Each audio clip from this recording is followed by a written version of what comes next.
Hi, good afternoon. My name is Mark Gibson. I'm the founder of Skylarkin Media Inc. And you're here for our free webinar for our online courses coming up. Very soon, I'm going to introduce you to our lead facilitator for these courses. He'll tell you a bit more about himself and his fellow mentors, more about the courses in some detail, as well as the broad plans for these courses. So if you are coming in, please feel free to join, and we will get started in just a few seconds.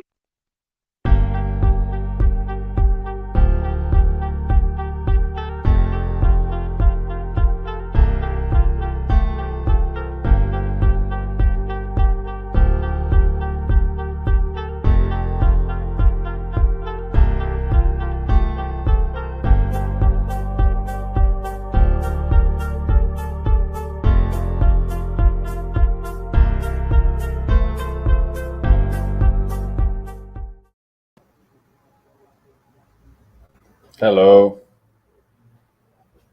Hi, Hey. Hello, everyone. welcome, Matt. How are you doing, man? Hey, I'm great. How are you doing? I'm So, I'm pretty good. yeah, it's a So good. we are about to get started. This is pretty much your show for right now. So feel free to take it away. You can start introducing yourselves, and we can go from there. Okay, cool. I'm just thinking. I'm just wondering how can I. I'm looking for sharing option because I think I have to make sure if I understand the layout. Give me a second, please. No problem. Uh, okay, I see everything. Okay, so give me one more second.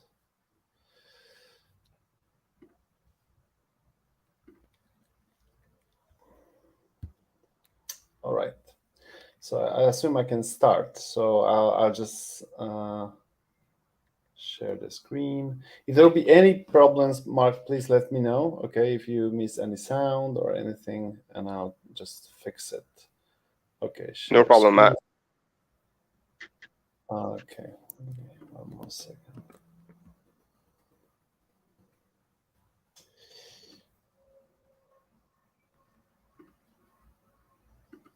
Okay.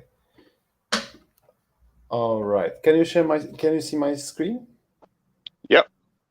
Okay, perfect. So let's start. I'll just start with explaining the creative industry, what's it all about, and maybe I'll tell a bit more also about our relationship with Skylarkin Media.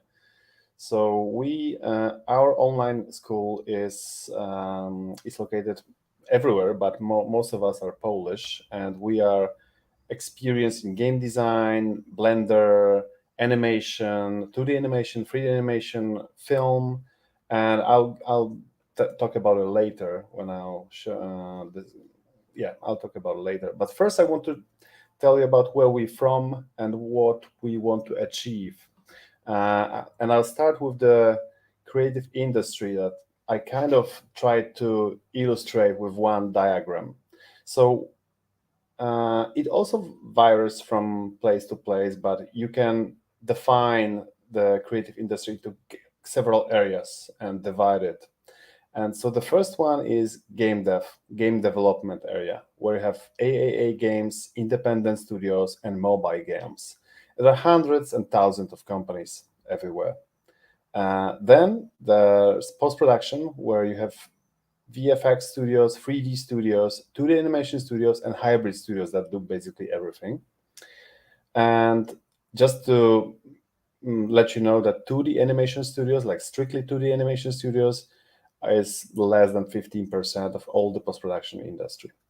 Uh, then you have design area. These are the agencies, creative design boutiques, and freelancers.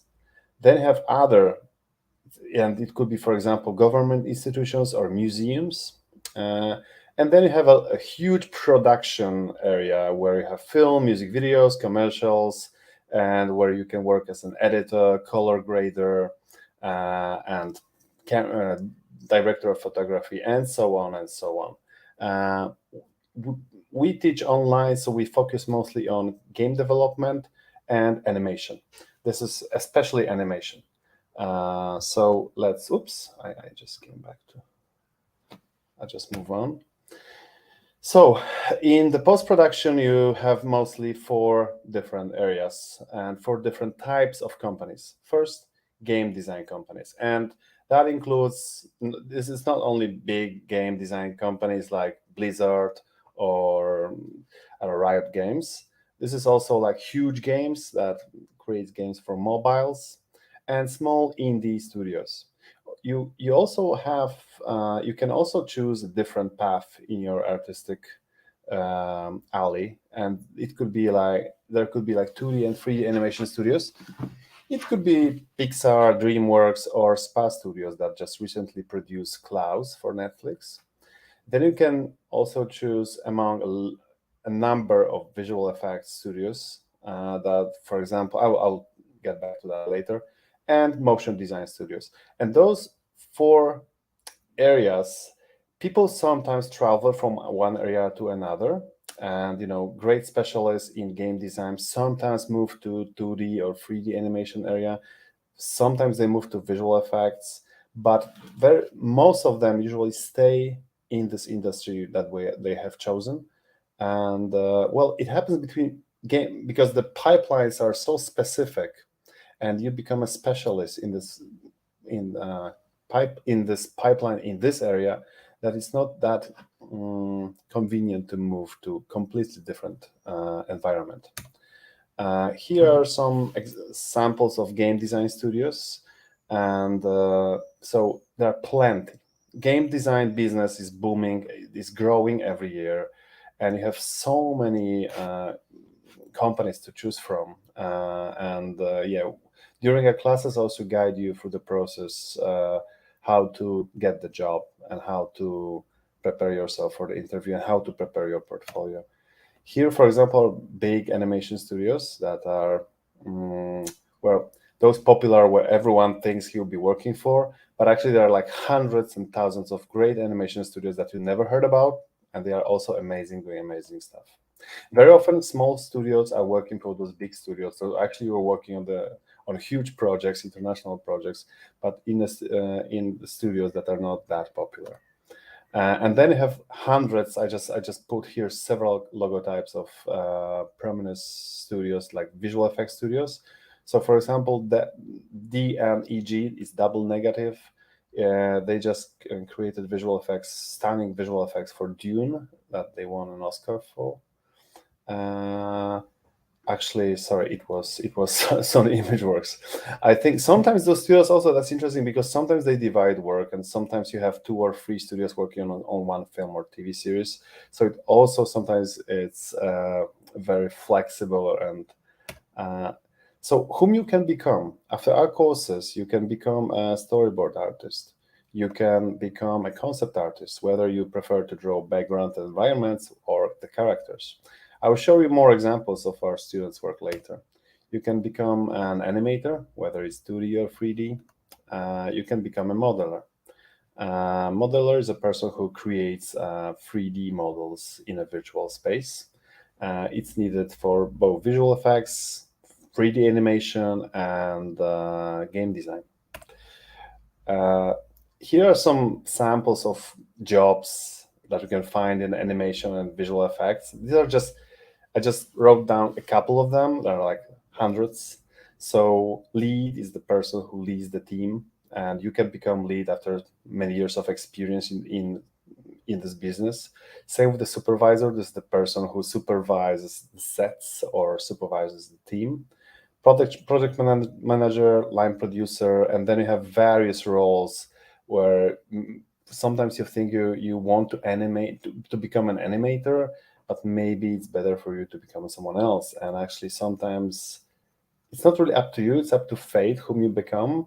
You have control on your life, but sometimes just new opportunities come up and you may be happier in a different role that you thought. So you can become a texture artist, lighting artist, environment artist, technical director, animation director. There are many roles that you actually realize when you are in the business. And here are some sample positions in the game design business. It's of course a game designer, cinematic designer, level artist, QA tester. This is actually the easiest way to get into the business to become a QA tester is quality assurance. So basically, testing the game. But by testing the game, you learn a lot.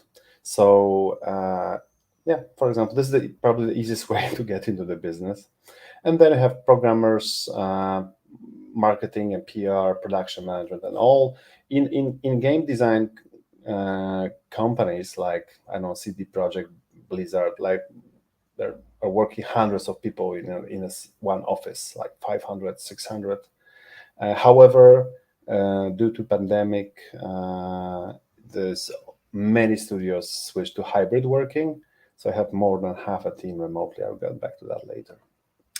Actually, no.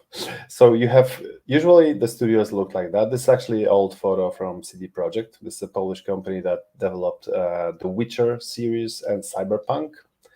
And so for all those years, people were working in the studios on site.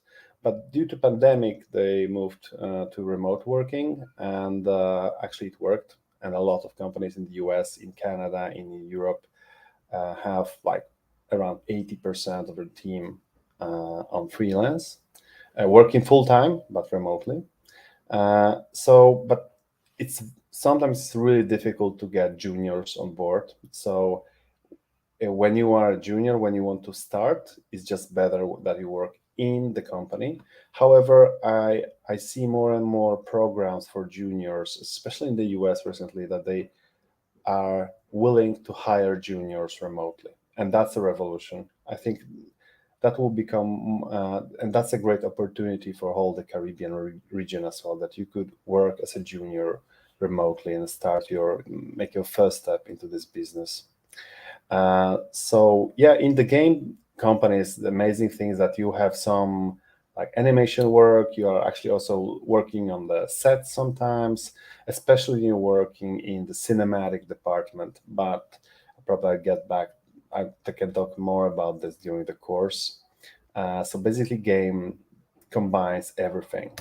It funnels all those aspects like filmmaking, animation, design, stuff like that. So you can also some people prefer to work in the big studios, some people prefer to stay on freelance, and some people just constantly change all their life. So when you want to become a freelancer and you decide that you just prefer to stay home, you can still work for big studios. For example, especially as an animator or designer or environment designer, where you're not really involved in teamwork that much. You just have to focus on a specific job and do it well. So when you're a freelancer, you can just stay solo, like a jack of all trades, for example, a 2D or 3D animator. But you can also, gather in a group and create some kind of boutique where it could be two of you. For example, a good combination could be a designer and animator, or designer, animator, and producer, like creative producer, who can also talk to the client, take care of you guys, and maybe get some projects. So I think 3 up to 4 people, you can call it boutique. Above 4, it's already a company. But still, being freelance and having this kind of support, it's sometimes very good not to rely just on yourself, because it could be very stressful, and you just sometimes can have too much work, but also too many tasks, like I don't know, like sending invoices, talking to the client, where actually you cannot work. So sometimes if you have more work, it's better to get more people that you trust and just share it. Yeah. When you are on freelance, you also have to take care of all the social media. You should have like your account on LinkedIn, Behance, AirStation, Fiverr, wherever where you can actually get the jobs and look for jobs online, or also Instagram. and we can also discuss it. I will also after every course I'm teaching, I'm having this mentorship class at the end, what you should do with your portfolio. Mm. So yeah, if you want to learn more about me, you can just type in mattsubieta.com, and you can visit my website and check out my showreel. And I think everything will be clear there. I'll just run very quickly through my history.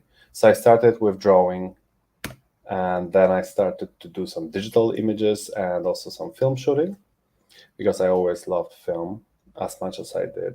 I love animation. Then I moved to Australia, where I studied in the film school and worked in the television. And then I moved to New York, where I represented Platizimart. It's a Polish animation studio, and I represented them as a creative director for some time. But then I decided to change my life, and I started to work for the museum exhibitions, and I started to direct TV series, especially documentary TV series. So I work for Canal Plus and Discovery Channel, History Channel, and yeah. So I changed, but I also still produce. I work as an animation producer. Uh, so history is my hobby, animation is my job. So when you type, like here, I typed orc with an axe on Pinterest, and here I just typed, I think, cyberpunk background. When you type this kind of stuff on the internet, you get like hundreds of images, and you can see how many people are actually drawing. So what you have to do if you want to build your career, you are about to build your portfolio and then send it to companies, you just have to somehow distinguish yourself from the crowd, because there's a lot of good people on the market, and especially, for those big companies, there's a lot of people that will send their CVs and portfolios. So you have to try to be different. You have to have your own style and evoke some kind of emotions. We'll get back to this later. There's a lot of software as well that you may decide to use, and it can be really confusing because it's really there's a lot of software. But actually, on the other hand, you can kind of group it into, first of all, Adobe type software, that is Photoshop, After Effects, Adobe Premiere, and InDesign. And two of our courses are just focusing entirely in the Adobe software. And then you have this 3D and game design software. Maya is a typical software for 3D, not typical, it's the main software that you can create 3D environments, characters, animation, everything. This is like a huge program to create everything in Maya, in 3D. Then have Blender, that is an indie software that's like rapidly developing and is becoming more and more popular in the big studios. So you can create also 3D animation, environments, buildings, you can sculpt, you can animate, but also have amazing grease pencil tool that allows you to draw a 2D animation, and to create a 2D animation with this kind of cartoony pencil look. We'll talk about it later. Then you have Unreal, where you can create games, but also animation and 3D environments. And Unity software, also designed to create games and interactive shows, and also virtual reality. And you have ZBrush, that's, for example, a soft for sculpting. You also can find a lot of software like Katana for lighting, like Nuke for compositing, and Clarice for environmental design. There's a lot of software, but I think these are the main ones you can consider when you want to start your path or your artistic path. You can also use, during our courses, you can use Procreate, you can use Krita, you can use Photoshop. Photoshop is, I don't think I have to pay for Procreate or Krita. We have also a course that is, maybe we can think about it in the future. It's not that popular, but there's this software called Toon Boom Harmony, and this is designed especially for 2D animation. But for now, we are focusing on Blender and teaching you grease pencil in Blender. And in the future, we can consider teaching you Toon Boom animation as well. So the course number 1 is called Storyboarding Animatic. And you can choose, there are two options for this course. One is using Adobe Suite. So it's After Effects and Premiere. I'll just go back here. So Adobe, After Effects, and Premiere. And option B is just using Blender. Blender is this free software, 3D software. So it's up to you which kind of software you can use. You cannot switch from one to another during one course. You have to decide on which course you really want to sign up for. And here's the first video that I want to show you, but I'm just thinking, Mark, because I'm not sure. Let's make an experiment. Give me a second, please. Because I'm thinking how it may be lagging. So I'll try to. Are you there, Mark? Yeah, I'm here. I'm here, right here with you. Give me a second, please. I will just, because I'm just thinking when I'll be sharing the video, it can lag a bit, but let's make a test. Please give me a second. So while Matt gets things sorted on his end, I'm here to let you guys know that there is a Q&A session for about 30 minutes at the end of Matt's presentation. So if you're viewing this live and you have any questions about what you've heard so far, please make a note of them.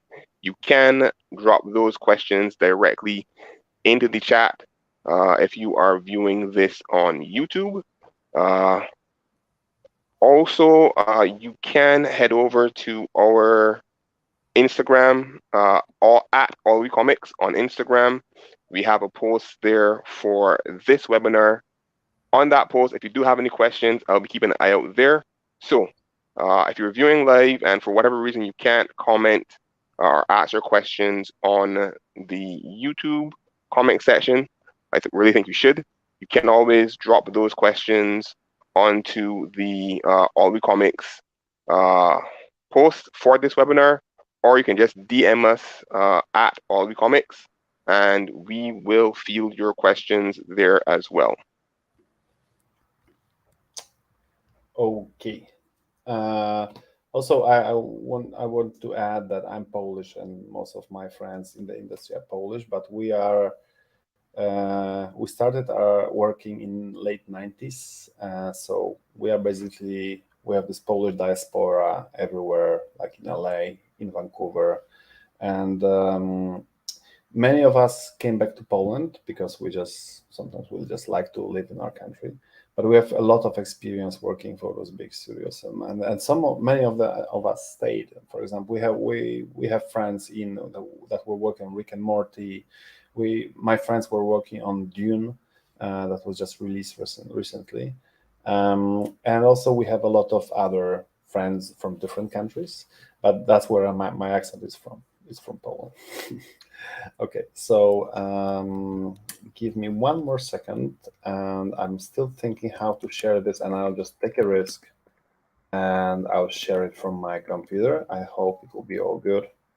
Give me a second. This is I want to explain to you what is this animatic and stillmatic in animated film. What's the role of it? Because this is what we are teaching. I'll explain to you in a second. Okay, share screen. Okay, I assume you can see the screen, so I'll just make it as loud as possible, and I hope it won't be that laggy. So before you do that, Matt, you just share your screen. You're not sharing your screen right now. So. Oh, really? Oh, okay. Oh, yeah, that's true. Sorry, I have to click one more button. Thank you. All right. No problem. All right, can you see it now? Yes. Okay. Please let me know, Mark, if it's really lagging, so I'll just share some kind of link. I'll try to find a link for it, okay? Sure. Look out! Is it okay? Yeah, it's playing good. Okay, so basically in the top left corner, you can see, except from the rendered film, it's a Toy Story. On the right side, you can see a storyboard that is turned into some kind of animatic. It's called actually a stillmatic, but actually, I will explain to later what's the difference between stillmatic and animatic. Basically, this is storyboard transformed to a sequence of images. And you before you start to work with animation, you work a lot with this kind of images to understand your story. So look how it's being created. It was created in the pre-production, so you can see how similar it was at the end. Hold on to my tail.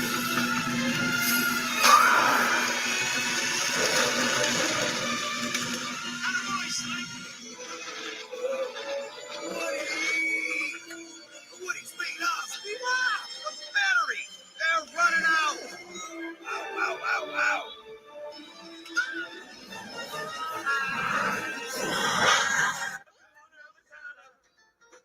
What a wonderful phrase!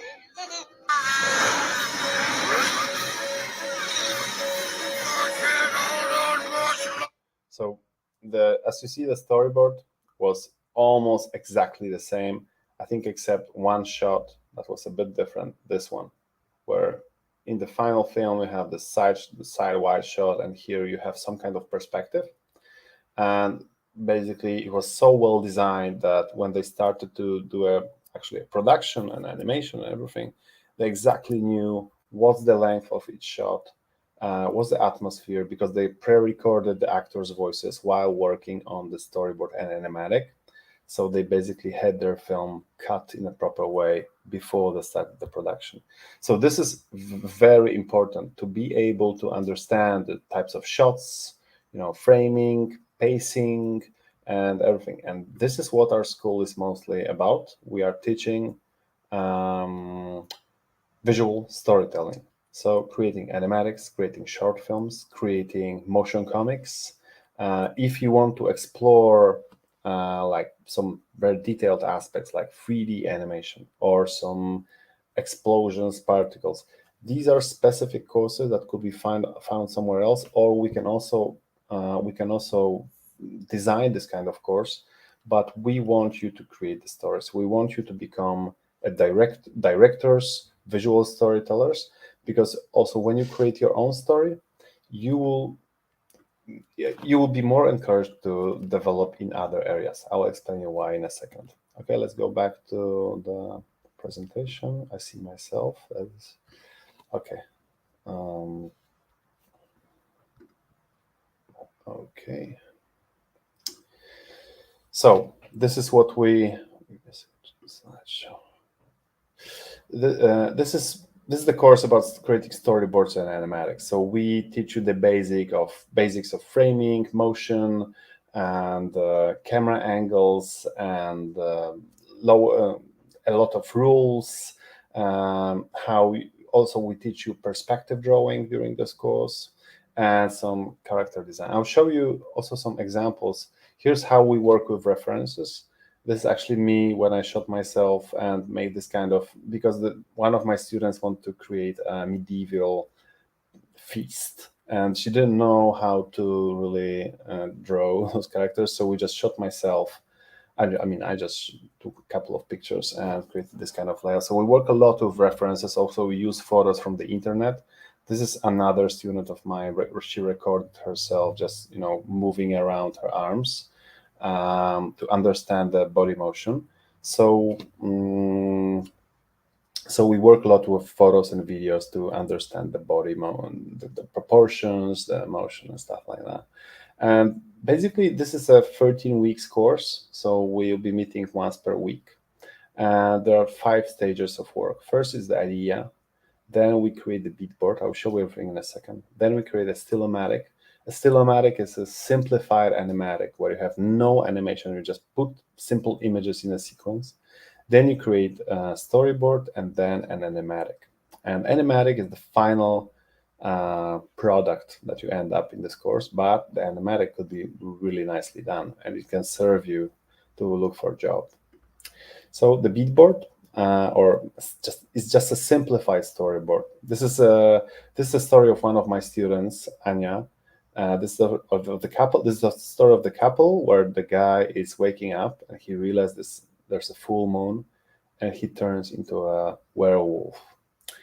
And This is her first attempt, so she drew this simplified storyboard. This is what I did with it. Oh, sorry. So these are my fixes and suggestions. What is important? I always ask my students to design the space and understand where where is what, so we can really plan the camera movement and everything. So this is another student work. This is also a beat board of Claudia. This is so as you see, it starts very sketchy. It actually looks really ugly, but it doesn't matter because in the first attempt you should do it as fast as you can to understand the framing, to really don't spend too much energy on drawing. It's not important at this point. At this point, the story is the most important. After the reviews, you'll get to this point where your storyboard will look really professional. And also we'll look for your style, we'll work with references, what you like. This is this is someone else's storyboard in a totally different style. And here you can see a stylematic of Anya. Well, I'm not sure. There's some problem. There's some kind of problem with Google Drive today, but no worries. I'll just every time I'll switch to directly to the file. Oh, that's interesting. Give me a second. I don't know why it happened right now. I just try to fix it in a second. Mark, are you there? Maybe. Yep, I'm here with you. Okay. If Never someone fire. has any questions at this point, I could also answer maybe at this point because I'll try to fix. I don't know what's going on with Google Drive, why it has this kind of issue. Technology is wonderful like that. When you need it, you have all kinds of problems. I don't know. So right now, Mhm. right now, while you work on that, we do have a couple. Do have a handful of comments in the channel. They've been there pretty much from the start. We've got Tamara, Aline, saying good afternoon. Good afternoon to you, Tamara. Also Suzanne. Hi Suzanne, how are you doing? We have Dumpling Duppy, fascinating name, saying hi afternoon. Hi afternoon to you too, Dumpling Duppy. We have Keshawn Broadbelt, who's recently joined the stream. Welcome, Keshawn. Hope you are having an interesting time. We do have one question, which is from Eden Herbert. What is the price of the course? Uh, I guess I can answer that. So the courses are 1,200 US, $1,200 per person. We will be making opportunities for you to be able to pay either as one amount or pay in installments. So don't worry about that. But that's the price for the courses. At the end of this webinar, the replay will be made available on our YouTube channel. We'll also link that to the Skylarking Media website. So if you know somebody who was interested but they haven't made it, you can direct them to that, and that will be there. Uh, Also on the Skylarking Media website, you guys will have the pre-registration form that you can fill out. That's going to be an important step in terms of being able to participate in these courses. That form will go live just after this webinar, so you can look for it there. And in terms of the prices, yep, 1,200 US, 1,200 US dollars. I know we've got people viewing from different parts of the Caribbean, so I'm not going to do that math for you to convert it to your pricing. But again, the link for paying that for those courses will go up later before the end of this month, and you guys can check that out as well.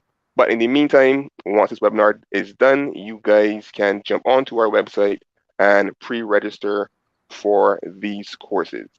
There are a number of courses, so if you were late, Matt would have gone through some of them before. We have Storyboard and Animatics, which will be facilitated by Matt. We have two flavors of that course. One for the Adobe Premiere and Adobe After Effects programs. Uh, Provision of those programs is up to you guys, Skylarking Media or Rootstory Academy. We will not be providing those programs for you. If you already have them, great. If you can get them, great. Just know that there would be additional costs to you that you guys will have to cover for those programs. The other flavor of the storyboard and animatic course will be for Blender. Blender is free. You guys just have to download it. Hopefully your systems will meet those specifications for Blender. But again, Blender is free. If you want to do that variant, there's no extra cost there for that. Beyond storyboard and animatic, we've also got motion comics with Matt again. That course is going to teach you guys how to create cool motion comics for your stories. You can turn those into things like trailers. You can do them just as motion comics themselves. And Matt will go through all of the cool elements of making that happen. And finally, our last course is by Lukasz, Matt's collaborator, which will deal in Blender. So that's an entire short course getting you guys down on the basics for Blender. If you want to know more about Blender, if you've played around with Blender before, but you want to get an in-depth, hands-on dive into the program, as well as mentorship with Lukasz, you can join that course as well. Now, please note that all of these courses are done as small group courses. So the spaces for each course is limited. We will be looking to do additional, let's call them cohorts for the courses going forward. But for now, these courses are going to be short or rather small group courses, giving you guys more of Matt and more of Lukasz to provide mentorship, which is an important part of what we're offering. So, Eden, hopefully that answered your question. And again, more information on the courses in terms of prices, in terms of the start dates, will be available on the skylarkingmedia.com website. And yeah, we'll go from there. We've got a couple more people. Tyrese Robinson. Hey, Tyrese. Welcome. Thanks for joining us. Are you ready, Matt?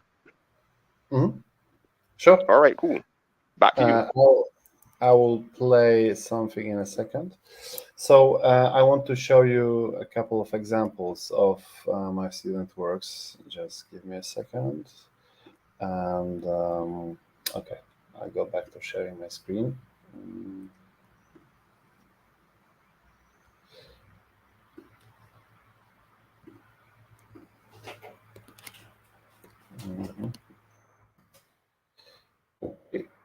So I'll show you an example of an animatic.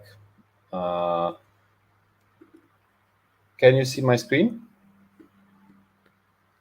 Yes, I can see your screen. Okay, so I can show you how in this way turn in a storyboard in a animatic. It's just 1.5 minutes.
So this person used the After Effects for the very first time. So it was pretty impressive to see, it happen. It was around 10 meetings.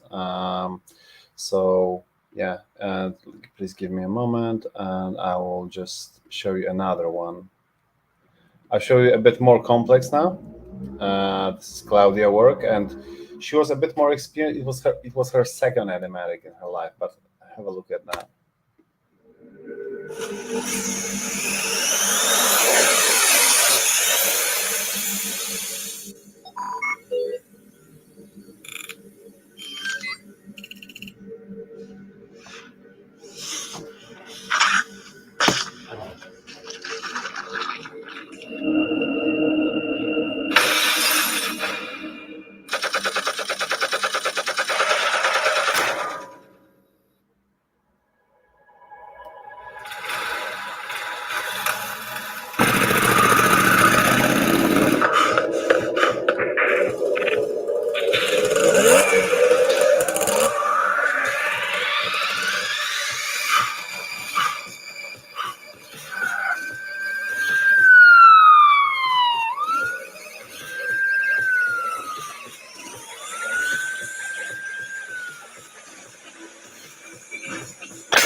Yeah.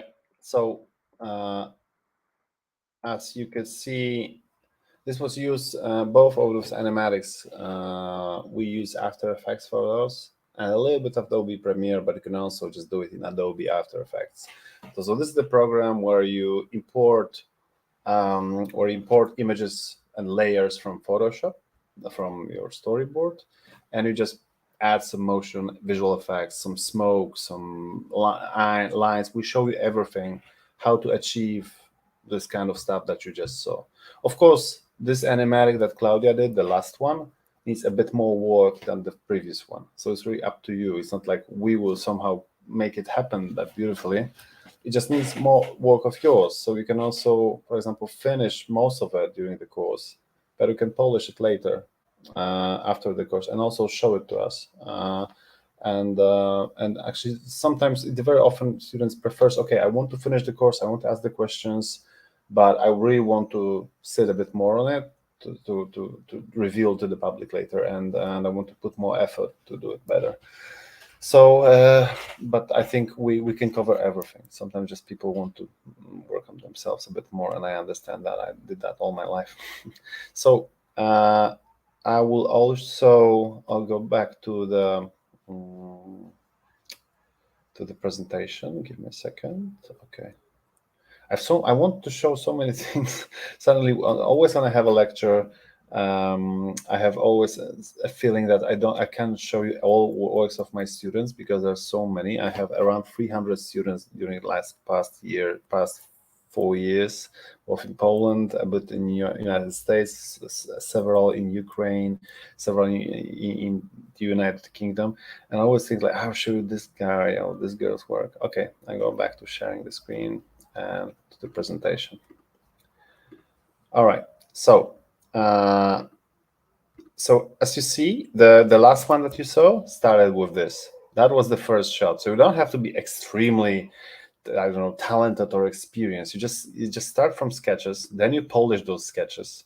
And during the 12-week course, 13-week course, you probably won't be able to make 1 minute 30 seconds, but I think like 45 seconds will be enough for you to create something really cool. And you can just, the shorter the film you create, the better the quality. So it's really up to you, but I do recommend 45 seconds. These were those questions. I will show you this film at the very end because it's amazing. And I'll show you where this person, because I had a student that I really want to push into making animatics. I thought she's a great visual storyteller. And she made a couple of exercises during the courses while I was teaching at the Polish-Japanese Academy of Information Technology in Warsaw. And this girl ended in CD Projekt Red. This is like the biggest Polish game design company. This is her. And these are those games that she created. And she didn't create it. This is the games that the studio created. She's working on the new title, The Witcher, all the series, and Cyberpunk. And Elzaveta, because her name is Elzaveta, she's from Ukraine. She's she works as a junior cinematic designer. So exactly, she fits 100% the role that I was dreaming for her, because I thought she was a great visual storytelling. So by creating animatics and stories, it's not like you'll be just creating animatics. You can really go into huge teams and work on huge projects as well. So I have some, of course, we support this course with some tutorials and links. It's not, you have a lot of homework to do in the meantime each week. Whoops, I don't know why I zoom in. Okay, another course, it's motion comics, and it actually it seems a little bit similar to the previous one. It uses Adobe Suite, so After Effects and Premiere. And I just want to show you this example. This is an intro for The Witcher. Rabid and raven. Give me a second, please.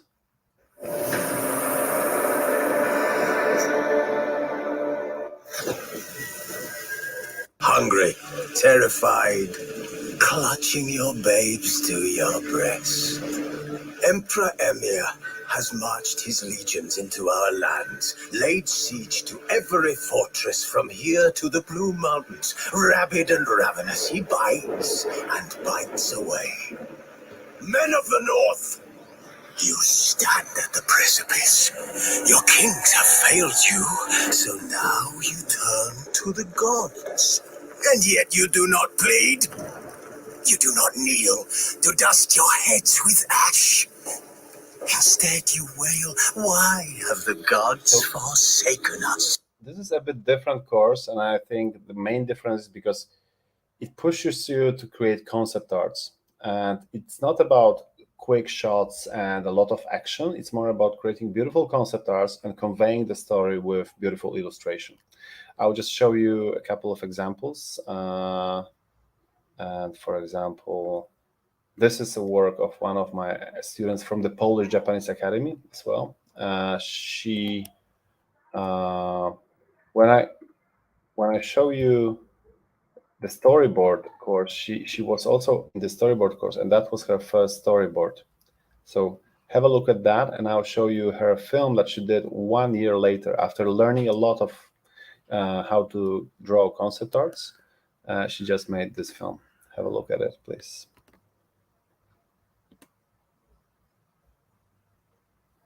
It's just a teaser. I can share you the link later.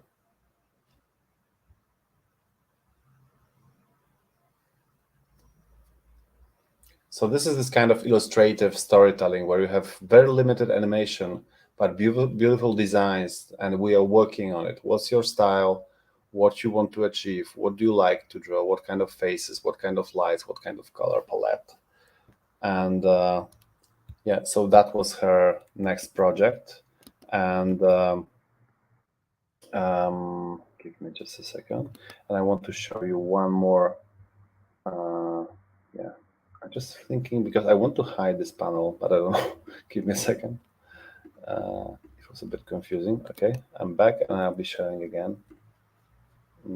Share. Okay. Can you see my screen? I just double check. Okay.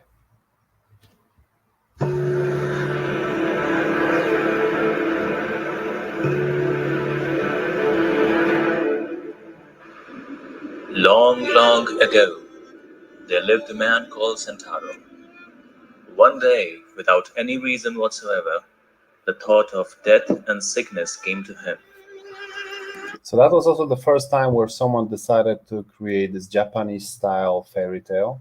And I won't you play whole the film, but it was the first time. Yeah, this person loved Japanese art and wanted to create her first animation in this style. So we designed. She was working first on the story. I was her script doctor, and I was changing the story, changing the outline. And as you can see, this story is all based on illustration. It's not really a course for animators. It's mostly a course for storytellers and illustrators. And when you want to look for a job as an illustrator, it's always great idea to create some kind of coherent style of your illustrations and some kind of world that you're depicting in your works. And I'll also cover how to prepare your portfolio if you want to become an illustrator and get into the industry. It's not that easy, but it's of course it's possible. It just needs quite a lot of work. I mean, you have to create some kind of world, and creating a film that includes, I don't know, 10 illustrations in it is really helpful to define your style and also define your visual language. Uh, so that was one of those works, and please give me a second. I'll just switch this one. Okay, I'm not sure if I'll give me a second, please. I'm not sure if Mark, are you there? I want to check if Lukasz is with us. Yes, Lukasz is with us. He joined a few minutes ago. Let me get Okay. him in. Right here. Okay. I'm right here. Okay. Hi, Lukasz. I'm about to finish in a second, so Lukasz, I'll give you room in a second. I'll just finish this part with this course. Yeah, sure. Take it up. Okay. So yeah, the second one is more about learning illustration and storytelling. I will show you a bit more after Lukasz. I want to tell you two stories of my students, but I will give room to Lukasz now because we are running out of time. So I'll just introduce Lukasz. Lukasz is a Blender artist, and he's being independent for all his life. He's like a rebel, working for big studios and also working as an independent animation director. You can check out his channel here. Whoops, this is not the story. This is the story. If you go to YouTube and type Lukasz Rusinek, you can check out his channel, all his works. And see how amazing he is and how amazing style he has. Okay, Lukasz, I give you room now, and yeah, good luck. Yeah, cool. So, first of all, I'm not really sure if my YouTube channel is a good place to go. It's like complete mess. So probably Instagram would be much better, but that's not the point. Matt already introduced me as a Blender artist. I mean, I'm not sure it's a good description of who I actually am, because generally speaking, it doesn't matter what tool are you actually using do and what kind of software are you using to accomplish your film, your artwork, your illustrations, whatever. The thing is that few years ago I was like kind of old Adobe user. Like I was using Adobe Suite for many years. And while working, just like Matt said, usually I was working on my own projects. I mean, there were projects for other people. Usually it were stuff like music videos or short animations, like openings for some events, whatever. Like most of the time, it was actually music videos which had to contain like some kind of story and some kind of design and of course animation and direction, everything, and every single part of production of such a video was on me. And I was really looking really hard for a tool which could be like some kind of multi-tool for me. And at one point, like Adobe wasn't enough. I mean, I was especially because I was looking like crazy for some kind of software that could like allow me to create some reference 3D artwork which would be actually like 3D reference for 2D drawings whatsoever. Sometimes they're like really complicated stuff like architecture or human anatomy, and sometimes it's really cool to have this opportunity to use 3D to make your life easier, because especially when you are like so-called one-man army studio where you are like responsible for everything from script, from story, through designs, animation, like even additional sound design. Sometimes, yeah, I did that as well. Sometimes you need to think how to make this production to go really fast. I mean, how to make your life easier. And I actually stumbled across Blender because just as I said, like I was trying to find some tool which could allow me to create those reference images. And the thing was that I discovered like that Blender has some quite nice drawing tools, and it changed everything. I mean, it was very early stage of a tool which was called grease pencil. I think I could start to share my screen right now. Yeah.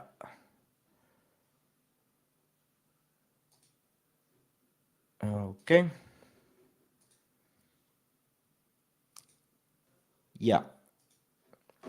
I hope you can see my screen. Yeah. So basically, it came up that besides being an software for originally for creating like uh, 3D artwork, 3D animation, architectural designs, like stuff like that, uh, it became a tool which could be used by 2D artists.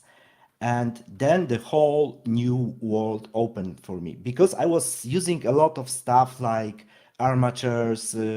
Like I'm originally based as a traditional 2D animation artist. It means that usually I went like frame by frame, same techniques which were developed like I don't know, like almost 100 years ago by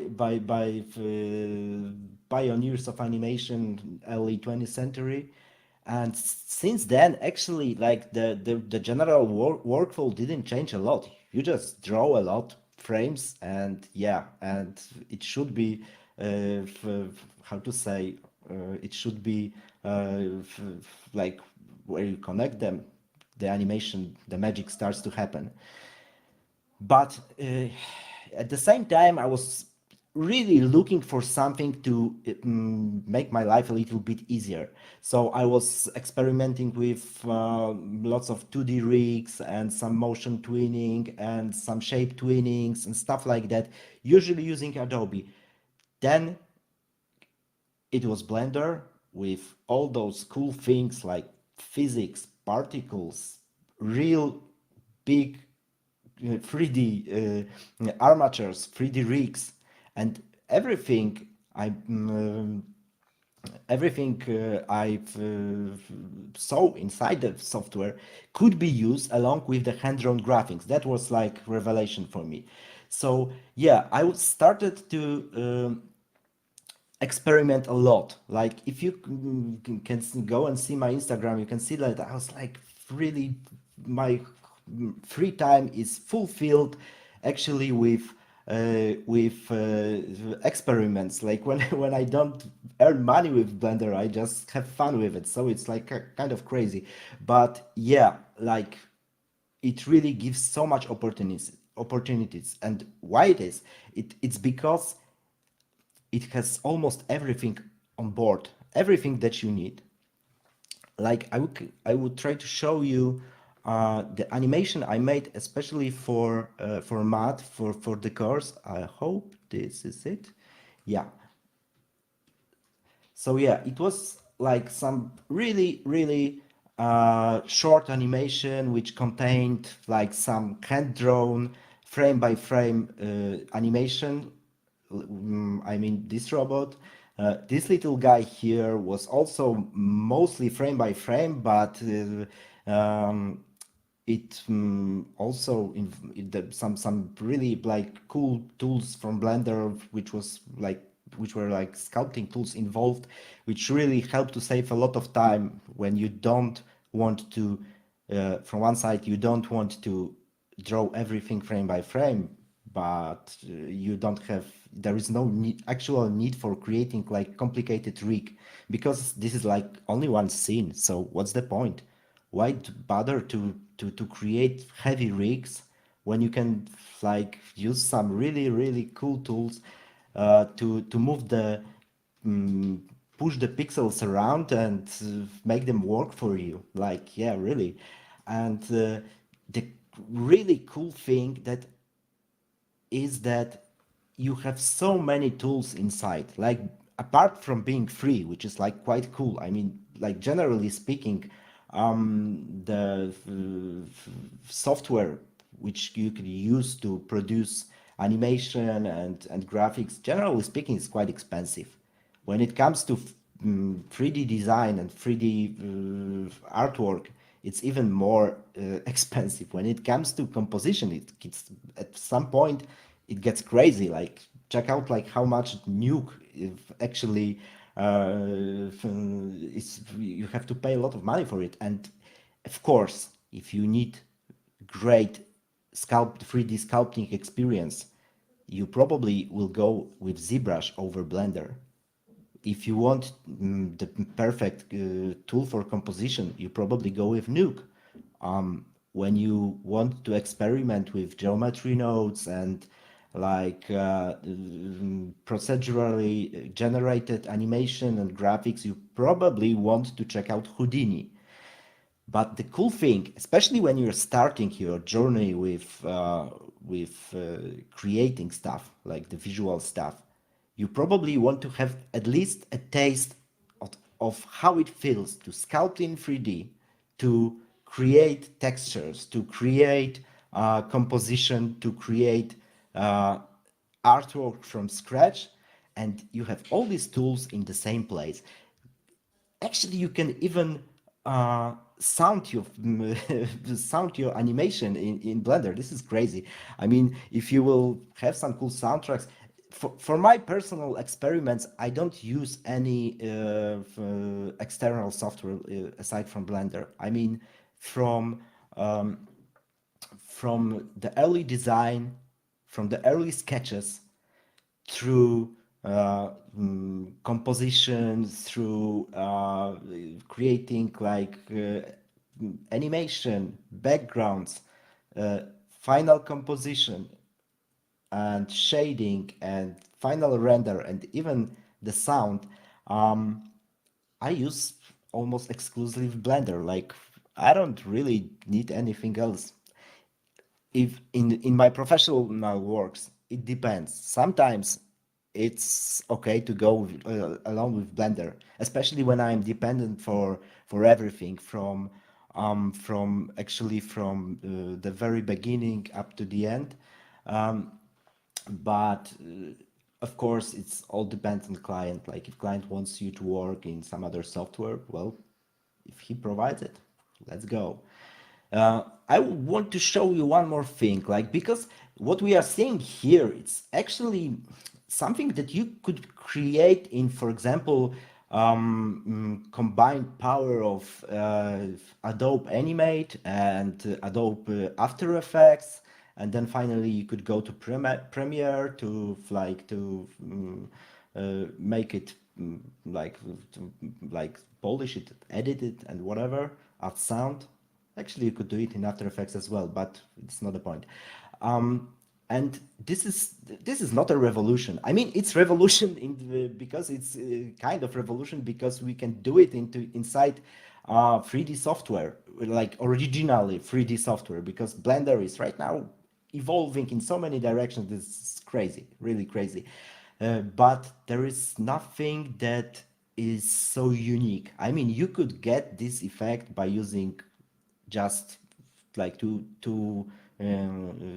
pieces of software, like just as I said, for example, something for animation, for 2D animation, could be Adobe Animate, it could be Toon Boom, it could be, I don't know, what it could be, whatever. And After Effects. So it's not that special, but I want to show you something. I hope I have it here. Yeah, cool. Yeah, this is kind of animation I created few months ago, and actually it is something that I can't really think about a software that actually can do this. So it's like really it's a combination of 2D graphics and 3D graphics at the same scene.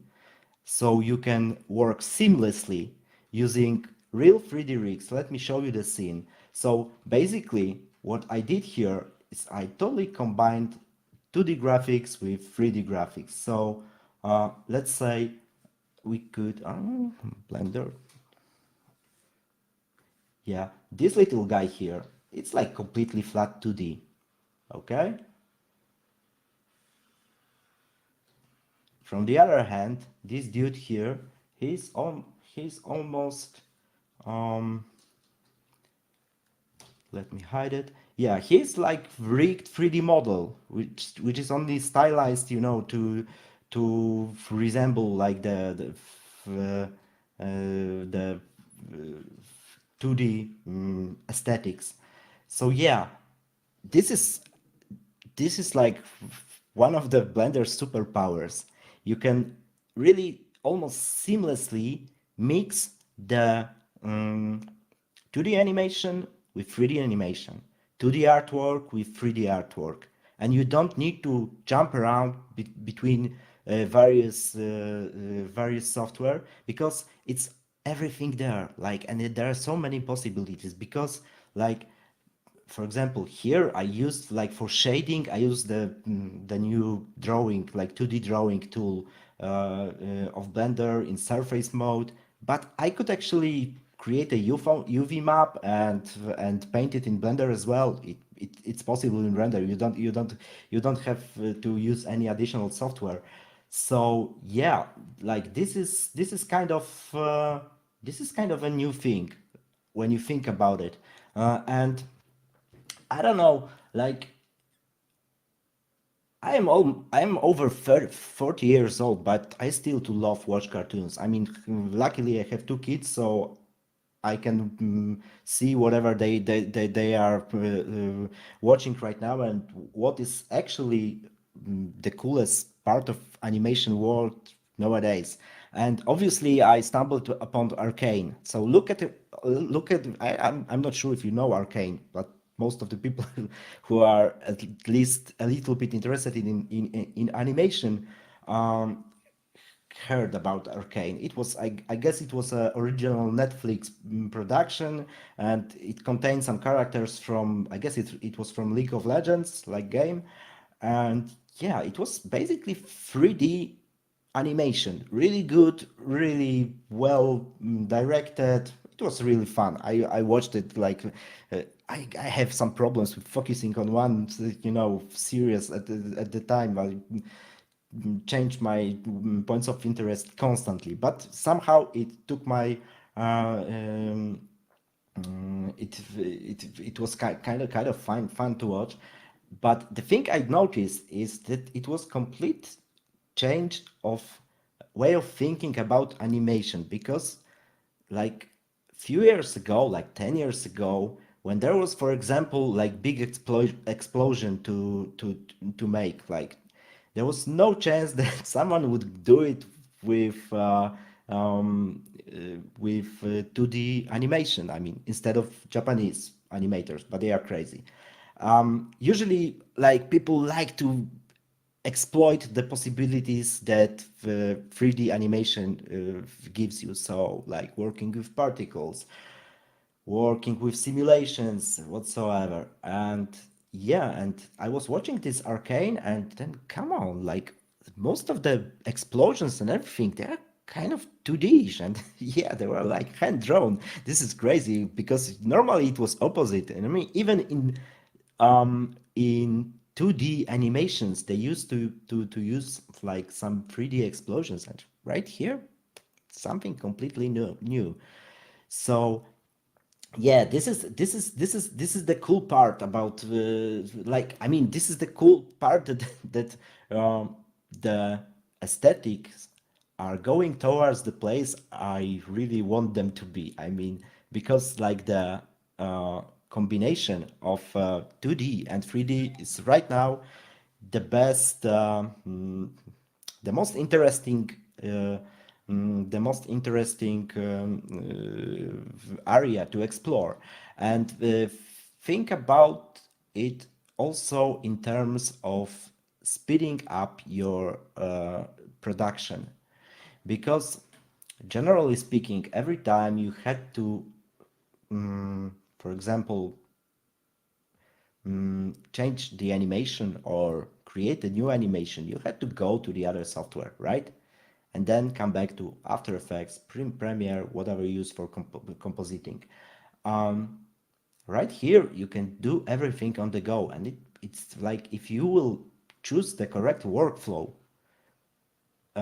this is great. I mean, really, I tried it sometimes, like with my music videos, when, for example, I had to, I had an animation with just one simple character as a main character and a bunch of secondary characters. The main character was a skeleton, like a stupid, silly skeleton. I mean, he wasn't stupid, but kind of silly. So yeah, I decided to rig it in 3D. So why? Like, because all the video should supposed to be like 2D-ish. Like, I mean, it's for me, it's not a sensible way of calling things like 2D and 3D right now, because of Blender, which like kind of, you can't really say it's. I mean, here you can say it's 2D because they are completely flat, but in this previous video, there are some parts which are hand drawn but have actual depth in them. So in terms of speeding up your workflow, it had huge impact on my productions. Because imagine this, I modeled this skeleton, I rigged it, painted over with 2D line art, and it was ready to go. And it could be used as a reference, but it also could be used as a final result. So, like, especially when you are working alone, I mean, this is for me the most comfortable way of working. I mean, when you can think about the story and choose the right designs for the characters, and then animate it in the correct way and put it all together. This is like, I like to do it. Maybe it's not the most common way to do it, but yeah, I like to do it this way. And for me, the types of workflow which Blender actually gave to me, it had tremendous impact on speed of animation and of creating like the new product, the new video. And in the course where I actually I will be teaching the course in which we will try to focus on this 2D-ish part of the of Blender, how to use its drawing tools, how to use how to use the brushes, and how to use 3D lights to actually to actually get good results. Because from some time, Blender also allows you to light your animations with 3D lights, like your 2D animations. It's quite cool. And in terms of, for example, choosing your not, and maybe not choosing, but if you have chosen the wrong color palette, like seriously, with 3D lights and with material oriented workflow of Blender 2D drawing, it's really easy to change whole thing, like to completely other stuff, like really look how easy it is. Like, I mean, this is kind of well prepared file, so it's not that obvious all the time, but yeah,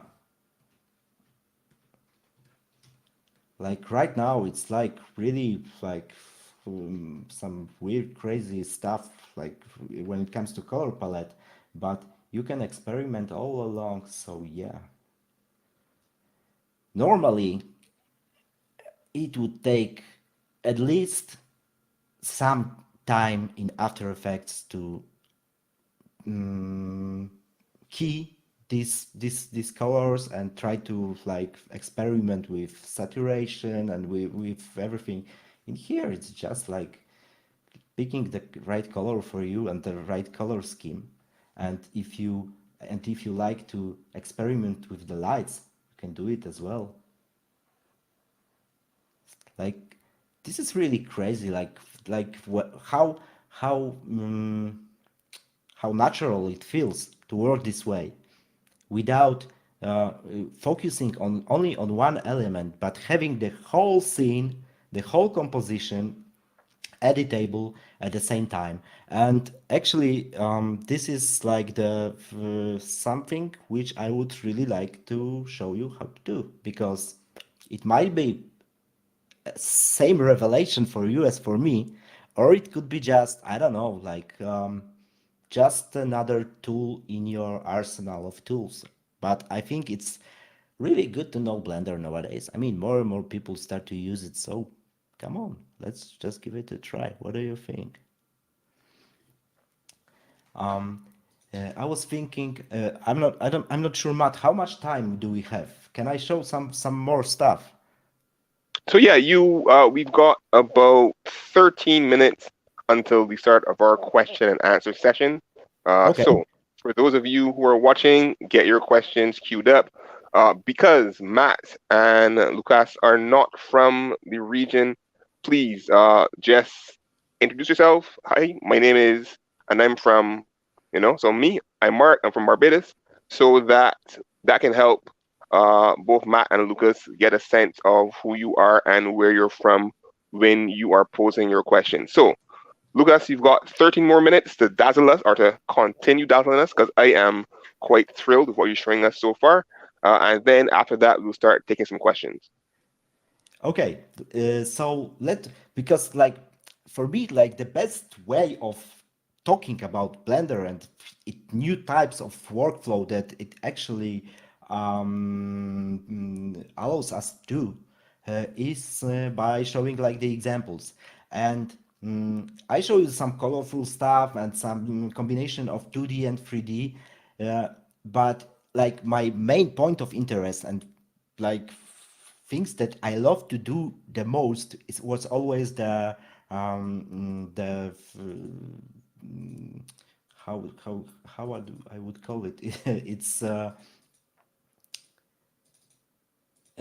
hand drawn animation which resembles the graphic novels the most. I mean, the aesthetics from the graphic novels, like the black and white aesthetics and the natural ways of uh, like drawing so it doesn't feels that digital and that that CG generated graphics. It was always like really a thing that was possible with raster oriented softwares like Photoshop and everything, because like the brushes and everything was kind of it was kind of it had the when you've been using those brushes, for example, for drawing, it was as close as you could get to drawing with ink on paper or with pencil on paper. And right now, I think I you could set up some really cool brushes inside Blender. It was kind of a weak point for this grease pencil engine, which is like the whole environment for drawing. I won't say in 2D because it's not 2D anymore. You can draw over like 3D shapes, and in surface paint mode, it means, for example, if you get like the sphere or a cube or something like that, you can draw over it, and it actually your hand-drawn graphics becomes like the 3D object, right? Like just in a point. But for me,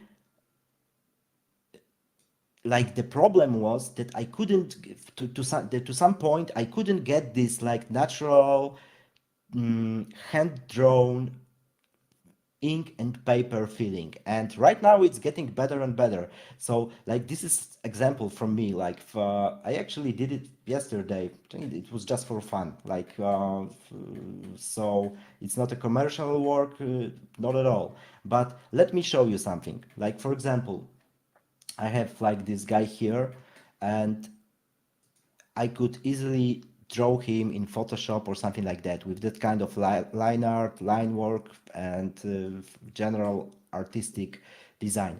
But this is actually a real cool part of it, is that this thing here, it's nothing but a bunch of splines and vertices, and you can do a lot of stuff with when you, for example,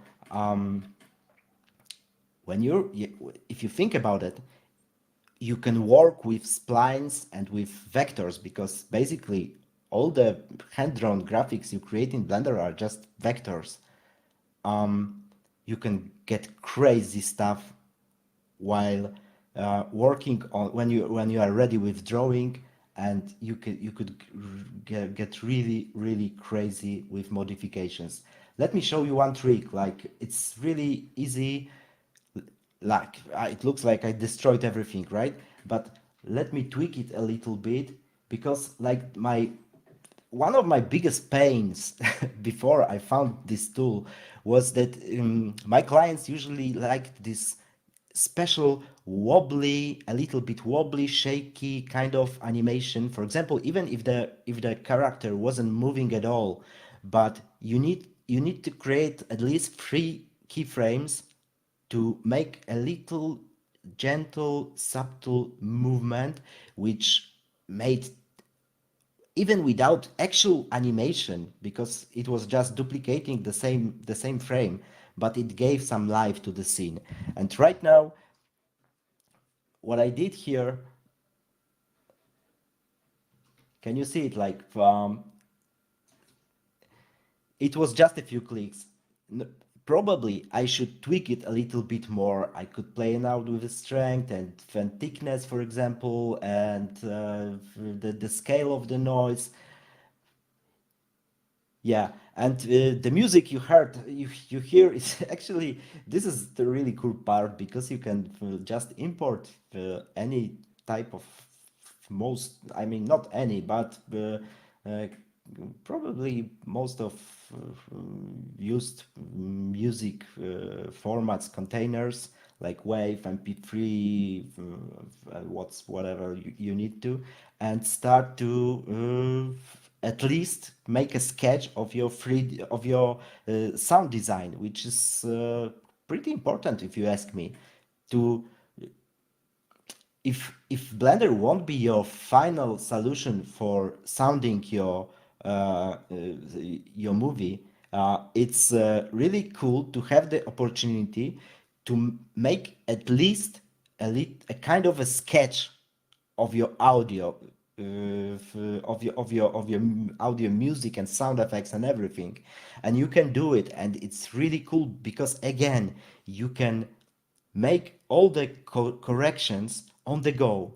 So something doesn't fit. For example, you have like person walking through the some kind of corridor, and you can hear the heels of the boots like making noise and the pavement, uh, and you get, for example, some kind of audio files for that, and you see it's not actually working well, because, for example, it's out of rhythm.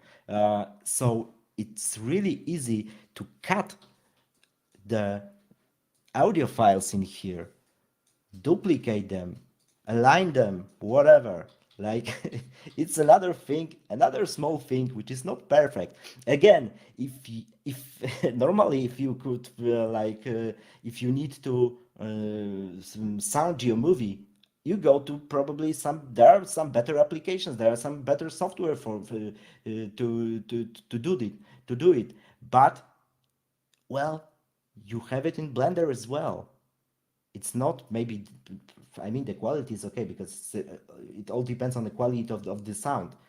And you can do a lot of stuff in here. And yes, there are better solutions for this, but still, you have everything in one place and you can make corrections on the go.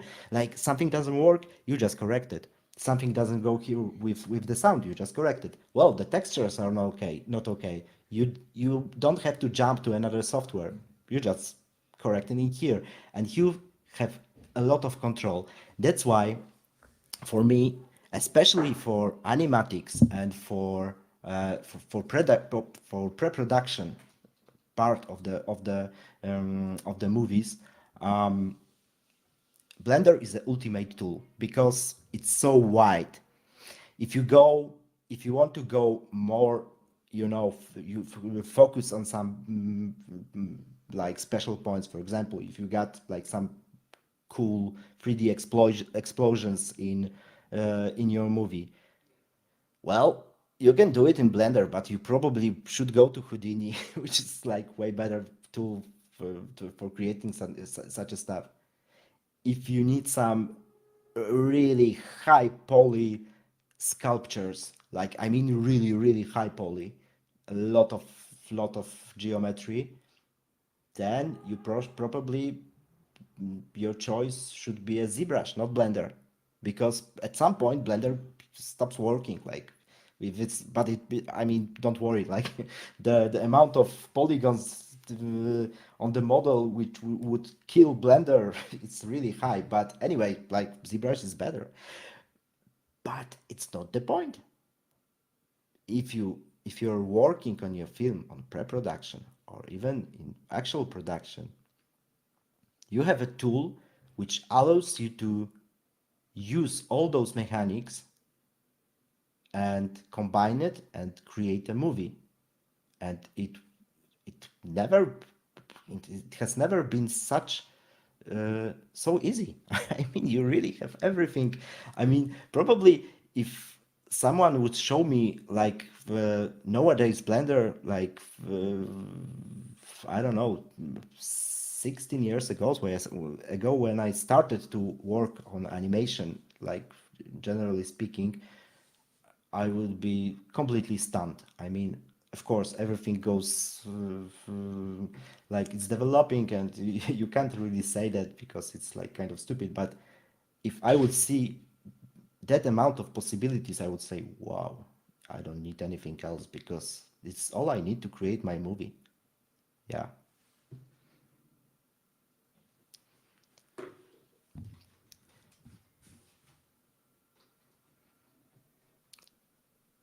Amazing stuff, Lukasz.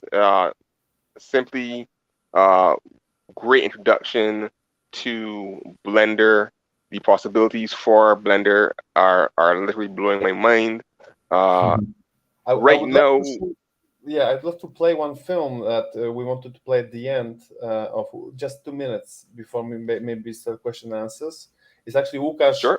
very quick tutorial how to draw in Blender, and it's like everything's packed into one film. I'll just maybe share my screen and play it.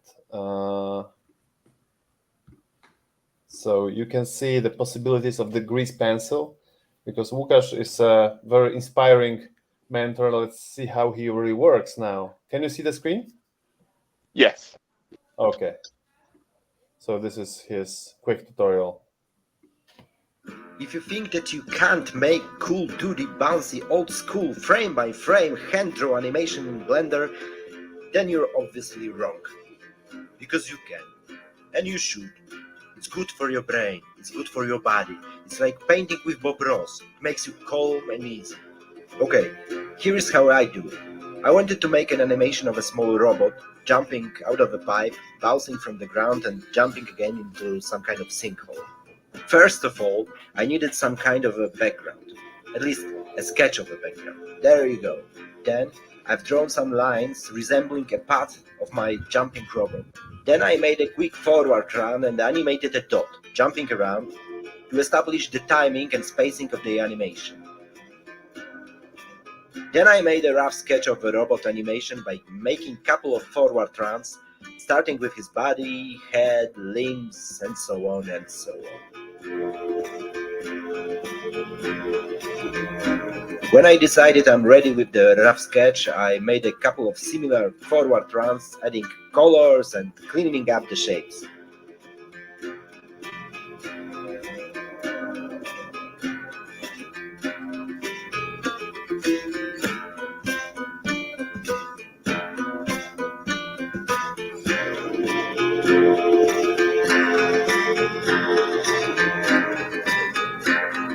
So This appears in the sinkhole just as I planned, and I have finally regained my inner balance. Life is beautiful, my friends. so you can watch this kind of stuff on our channel as well, and this is basically what it all. Sorry, this course is about. It's about teaching grease pencil. Am I still sharing my screen? Okay. So this is about teaching grease pencil, and in this Lukasz course, you think of a scene and use. I'm like doubled thing. Am I sharing still? No, not anymore. Okay. No, you're not sharing anymore. Right. Yeah. So basically, in this Blender course, there'll be 12 classes or 13. I don't remember now.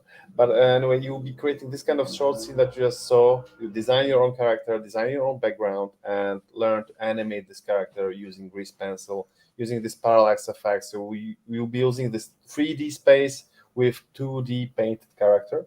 So it's a really interesting technique that is really conquering the world and conquering the industry, because till now, everyone was using Toon Boom Studio for 2D animation, almost everyone. Which I personally hate. Yeah, a lot of people hate it. And now Grease Pencil is getting bigger and bigger. Also, Blender is being used a lot in games, especially for Unity games. So it's really, you can read more if you don't trust us, but it's like really big productions are using Blender. Right now, I'm developing as a producer a production for Paramount Pictures, and we want to build and base it all on Blender 100%. And we are quite close to convince Paramount that it can work. I mean, they have no objections at all for now. So yeah, it's this industry is very interesting. Just to sum up, yeah, maybe we'll get something. We'll give you some information after the questions.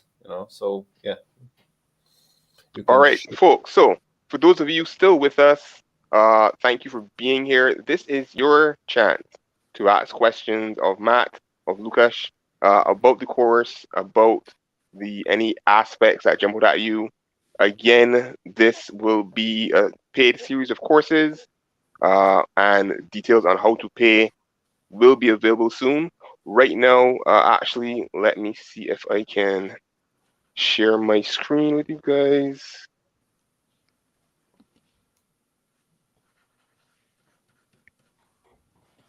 Here we go. Here we go. Cool. Right. So this is the Skylarkin Media website. You can learn more about who we are and what we do there. In terms of the courses, most of you would have joined from this link here. Again, the replay of this webinar will be available right here for you to watch. For those of you who missed it, who came in late, you can do that at your own leisure. But right now, even before this webinar is concluded, you guys can click the link for pre-registration and fill out this questionnaire, this form, to give you guys, to give us some information about you. You can choose which course, you can choose which course you're interested in participating in. The courses will start in August and run until November. More details on those start dates will be available here on our site as well as our Instagram account. And again, for courses like Storyboarding Animatics, we do have two variants or two flavors. One focused on Blender, entirely on Blender, and then one that deals with more Adobe programming like Adobe Premiere and After Effects.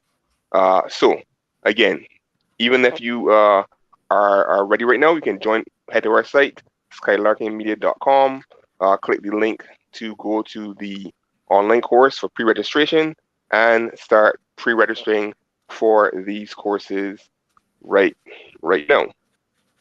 Uh, let's see. Yep, cool. So this is your chance to ask questions. We've got some questions in the chat. We've got one right now. You throw it up there. This is from Lisa Ashwin. Hi, hello. Do you guys do all of your animations yourself? Do you ever use assets in your work? Well, maybe I'll start because like I'm kind of animator, so yeah, yeah. When I have to, I use assets. I mean, most of the stuff that I work on is like highly, like most of it it's kind of special things like special ideas and the new stuff. So if you are asking, for example, if I can fit some Mixamo animations into the video, it's not actually a thing because although like I'm talking right now about Mixamo, it's like they had bunch of great animations, but if you are telling a story, usually it needs to be like a little bit more complicated than just like on a walk cycle or crawling or shooting or whatever you can find on Mixamo. And it's actually easier when it comes to animation. It's kind of easier to build stuff from scratch than to adjust existing animations. Like sometimes exist, especially that usually they are pre-baked. So adjusting existing animations sometimes it's more troublesome and more time consuming than actually doing it from scratch. When it comes to assets in general, not just animation assets, yeah, I use it a lot, especially like, I mean, not a lot, but especially when there are like some kind of more realistic, I mean, like the story is like nested in reality. It's not something like completely made out. And right now I'm working on a very grim documentary about the Holocaust, and I need a lot of assets. I mean, not the assets, but I need a lot of references when it comes to, for example, automobiles like army cars, army trucks, sometimes tanks. Like you know the drill. And yeah, I don't. It's actually like 2D hand drawn animation almost all the time. Same comes to background, so I use the assets almost exclusively as a reference. But yeah, Very often, even in professional big productions, especially you need a tank in the background. You just buy a tank, add some detail. That can happen. We are actually teaching this girl from Austin, Janelle, and she's creating a whole film in Blender. She's creating a film about Ukrainian girl who had to leave her apartment and pack her stuff in 10 minutes and leave all her life behind. And there's one shot with the tanks, and we decided we don't really need to recreate those tanks. They're not that important. Actually, we found pretty good models on the internet, so we just downloaded them for free. So yeah, don't overuse it. But sometimes if you need some, I don't know, blocks in the background, and you can also fix it a bit, improve it. So yeah, it's useful sometimes. the general rule, like the golden rule, is I guess like whatever works, to get you to the place you want to be, like that you actually have piece of animation or piece of movie in general that you are satisfied, and it doesn't matter what you used, like just the result Just is important. recently, I was working on producing a short project about the coal. We were looking for coal mines from pre-war times, and we found some coal mines on the internet. We bought them, and then our modeler realized that there's so much fixing needed that it's easier for him to build it from the scratch. Yeah, that's So, that's yeah, that's so, I mean, and but yeah. let's maybe switch to another question because I hope we covered this one. Uh, yeah, Tamara. What is your process from concept to animation? Do you characters or backgrounds first, and how do you? Maybe I'll answer to that. Yep. First, we always start with the idea and the script. Before we draw, before we start to work on any concept art, we want to be sure that the idea is something you will love. After 3 months, after 4 months of hard work, you'll be still emotionally attached to it. But this is just the first class. In the meantime, we ask each student to look for references on Pinterest, Behance, ArtStation, wherever, to collect and get as much inspirations and reference as she or he can. That gives us a lot of answers. For example, about the color palette, about the mood, and everything. So we decide on the visual aspects and the script on usually during the second class. And then we start the design work. We ask you to draw as many concepts, 5 concepts of the main characters. Just the very important thing is that, yeah, so it's one of the early stages of the pre-development to draw those concepts. But before that, we really insist to collect as much references as possible. 2 types of references. One type is a visual reference. What kind of design, what kind of visual design you're looking for. And another type of reference are the technical references. For example, you want to set up your story in London in, I don't know, 17th century. So you don't need only design how you want this film to look like in terms of shading, texturing, characters, and stuff like that. You also need to collect what kind of what kind of buildings you want to depict. How did I don't know? Were there any cards? How people were dressing up? How the hats looked like? You need also to collect a lot of realistic references, references for the world, for the setting.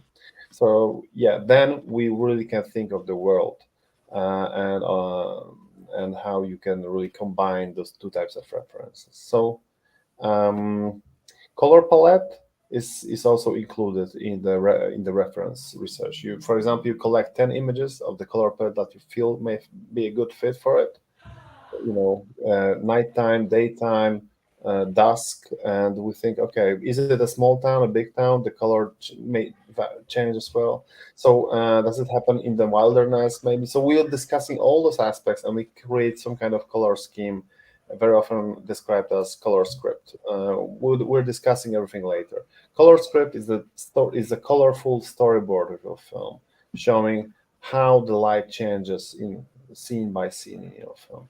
So yeah, I hope I covered the question. If I didn't, you can still write something. I can answer more. I mean, I could just add that personally, I really love to start with only 2 colors, like 2 different hues,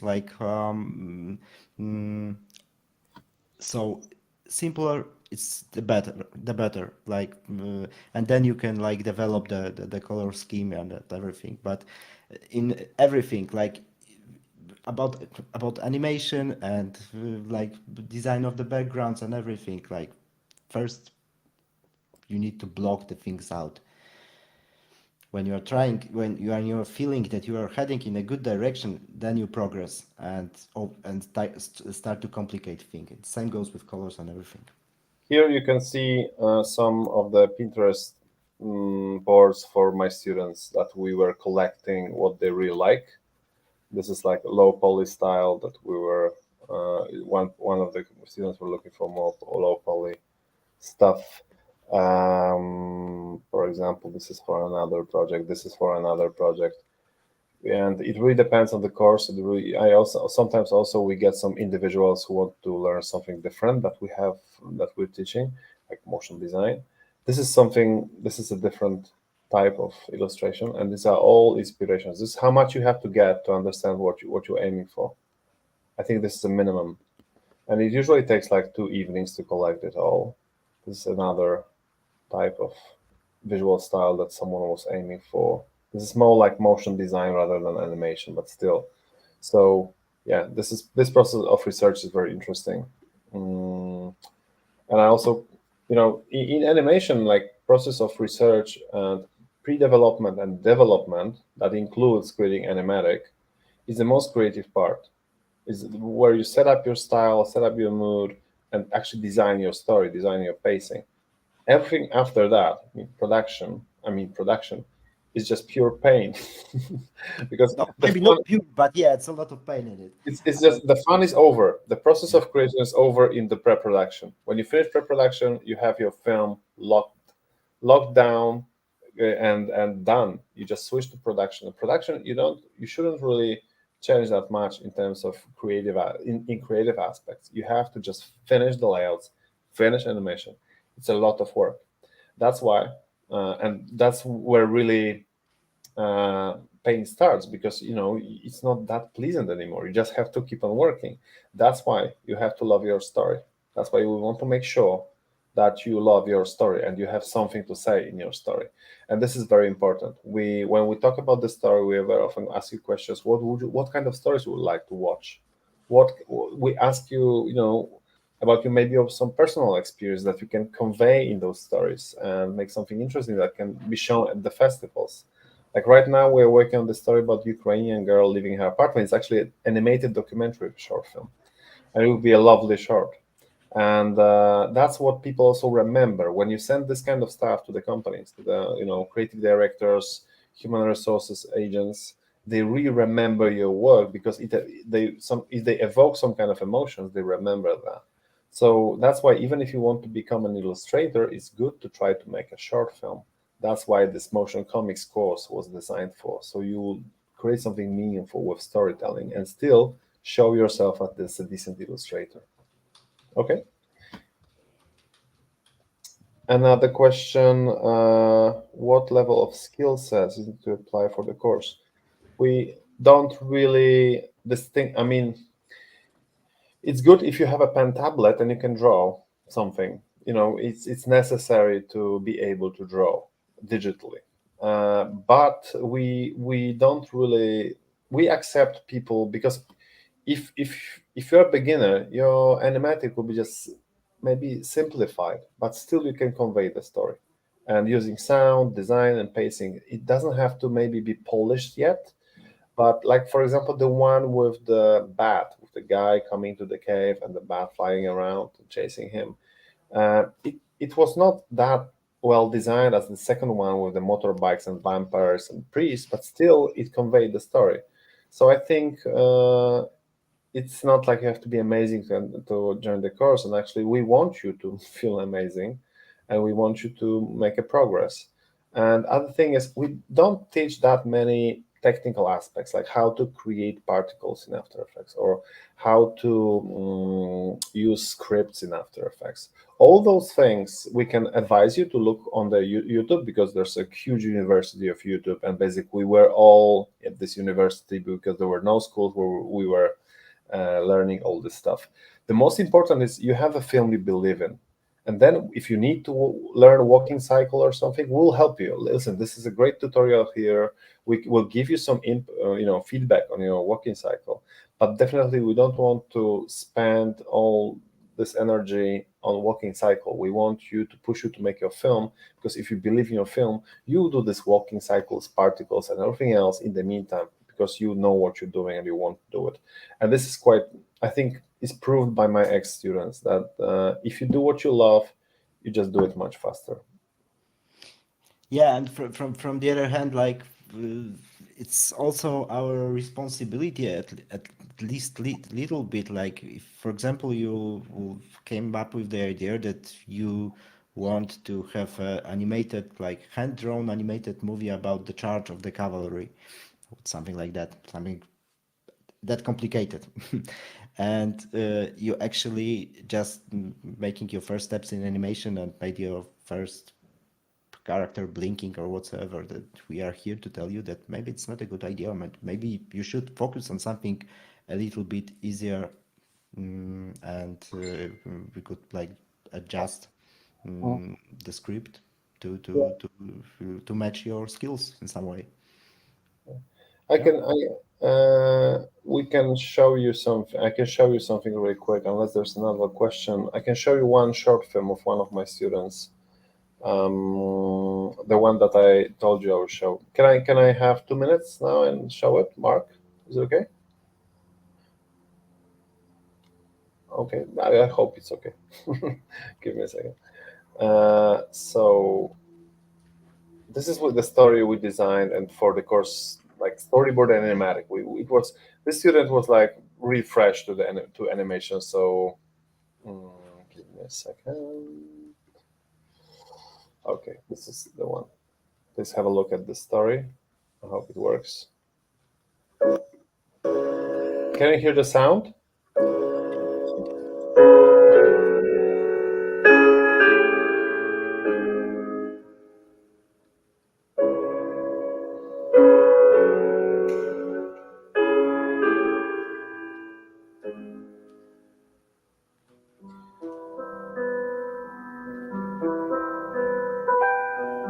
So this is a short story. There's not much animation here, as you can see. Very simple movements here and there.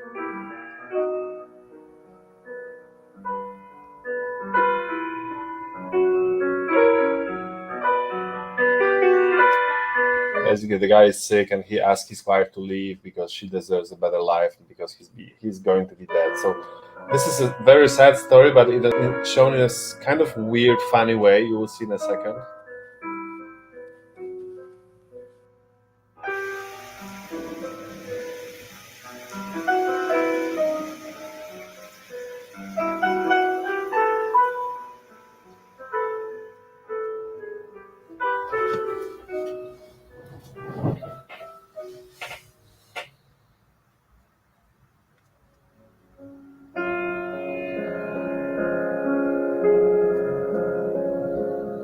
He's getting worse and older and older.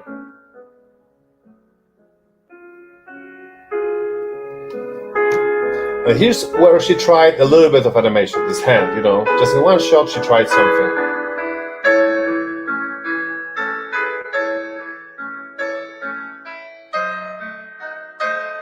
This is a very Eastern European style storytelling. And again, here a little bit of animation, just frame by frame.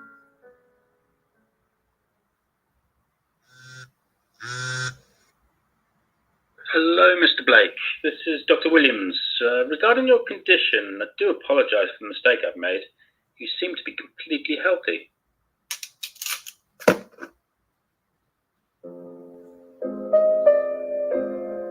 So as you see, this is a story told with like a minimum amount of animation. Here, she just recorded her boyfriend running in flip-flops, so she had a good reference for this shot.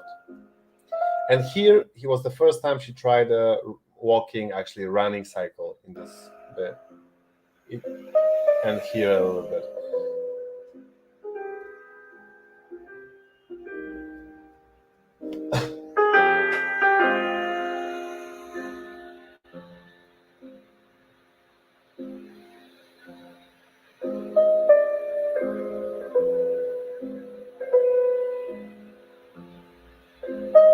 So she's engaged.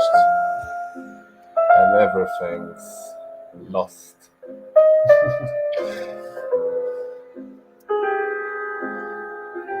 And those two birds at the tree. So that was a good example of how you can really without that much animation. So it's possible. You don't have to be amazing. We still believe you can convey your story. Any more questions?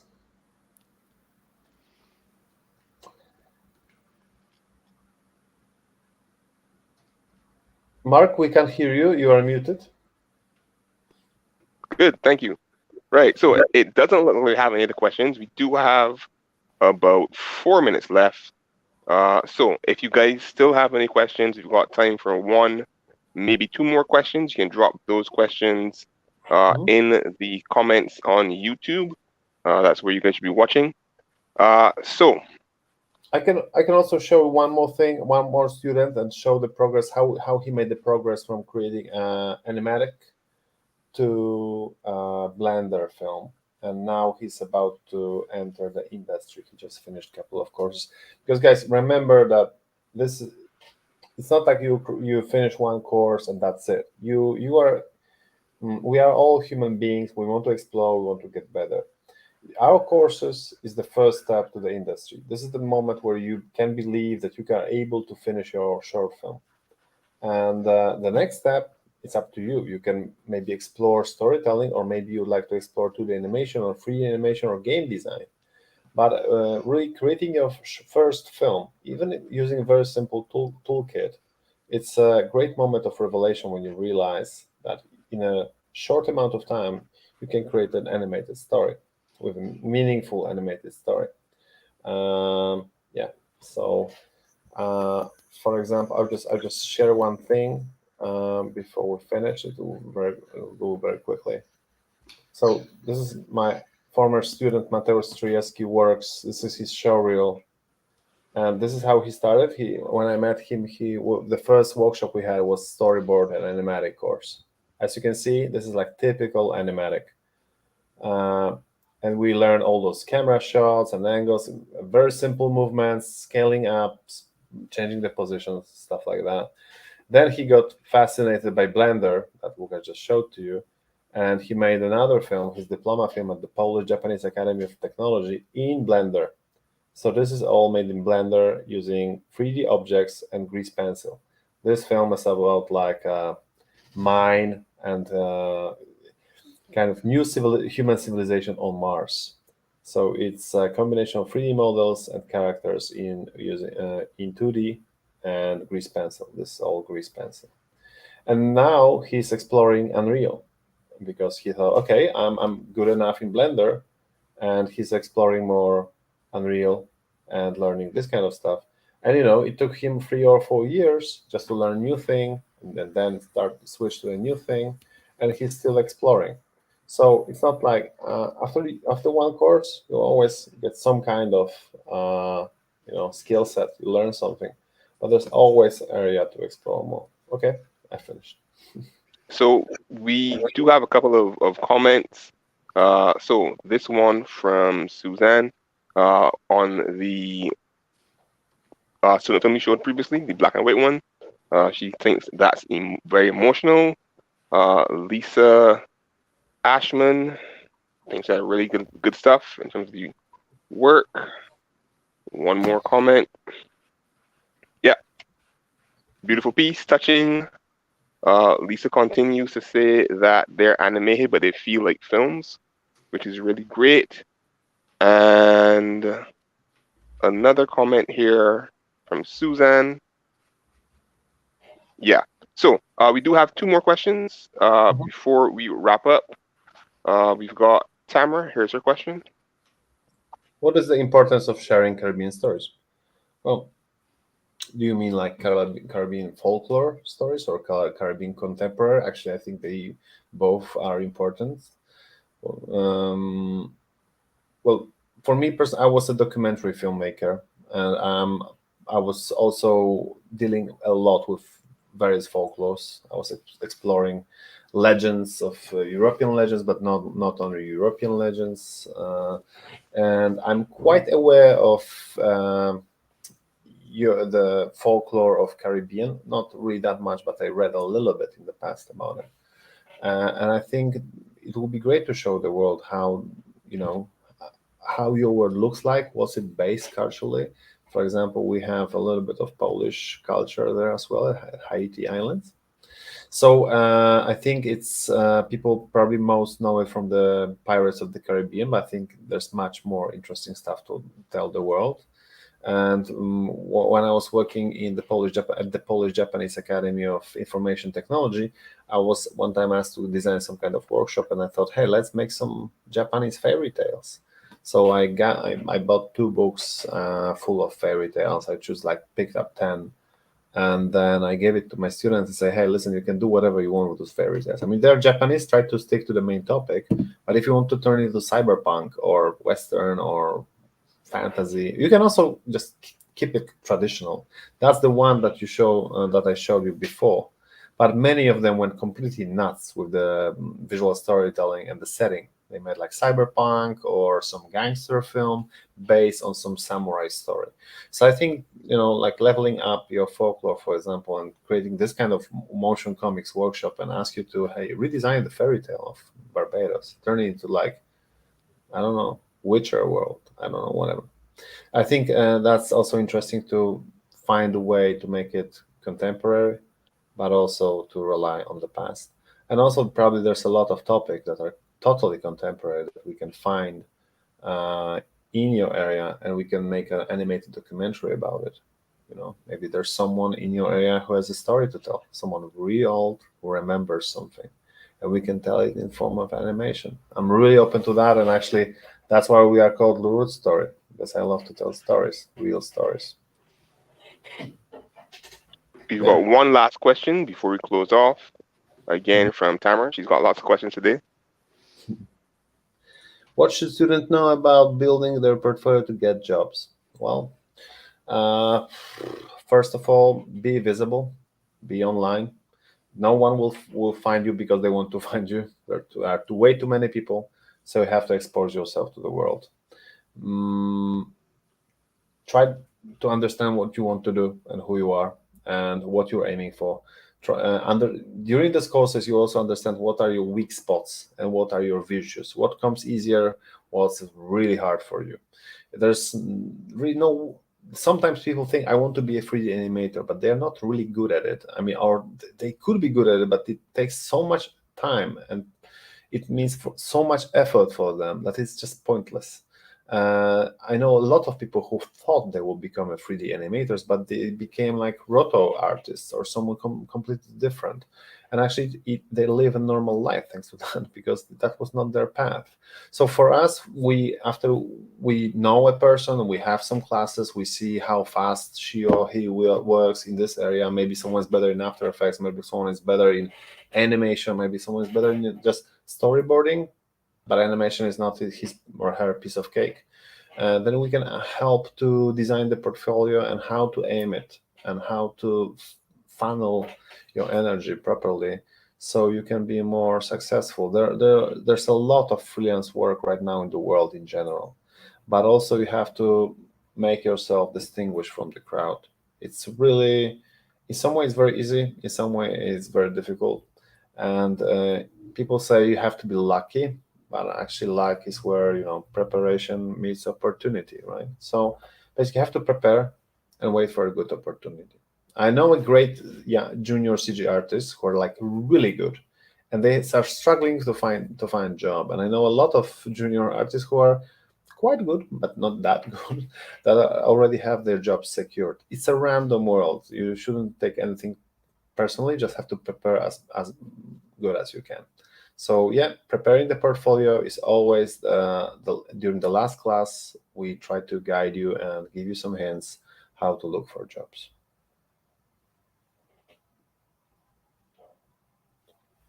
All right. So that is it for this webinar. I want to thank everybody for logging in, signing on, watching via YouTube. Thank you guys very much. Special thanks to our facilitators for this course, Matt and Lukasz. You guys have been awesome. I really enjoyed your presentations, and I know that a lot of you folks watching did as well. Again, folks, for those of you who are interested in getting onto these courses, we've got courses on storyboard and animatics, motion comics, and Blender. Those courses will kick off in August, so next month, and they'll run for between 12 and 13 weeks. right now on the Skylarkin Media website. You guys can go and pre-register for these courses, get signed up, and information about how to pay will follow shortly after that. Now, there are no more questions, and I want to thank everybody again. Please, folks, be safe. Have a great weekend. Thanks, Matt. Thank you, Lukasz, Thank you, guys. for being here. Thank you, Var. Thank you, Mark. And stay tuned. Keep it locked here on our social media, YouTube and Instagram for more information. All right, folks. Signing off. See you. Bye-bye. Thank you.